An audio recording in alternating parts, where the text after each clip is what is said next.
లంక యుద్ధం హోరాహోరీగా జరుగుతున్న సమయం.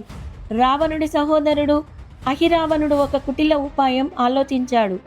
రాత్రి వేళలో అందరూ నిద్రపోతున్న సమయంలో అహిరావణుడు మాయారూపంలో వచ్చి శ్రీరామ లక్ష్మణులను అపహరించి పాతాళ లోకానికి తీసుకుని వెళ్ళాడు. ఈ విషయం తెలిసిన వెంటనే హనుమంతుడు ఒక్క క్షణం కూడా ఆలస్యం చేయకుండా తన ప్రభువులను రక్షించేందుకు పాతాళ లోకానికి చేరుకున్నాడు. కానీ అక్కడ ఒక్క భారీ రహస్యం దాగి ఉంది.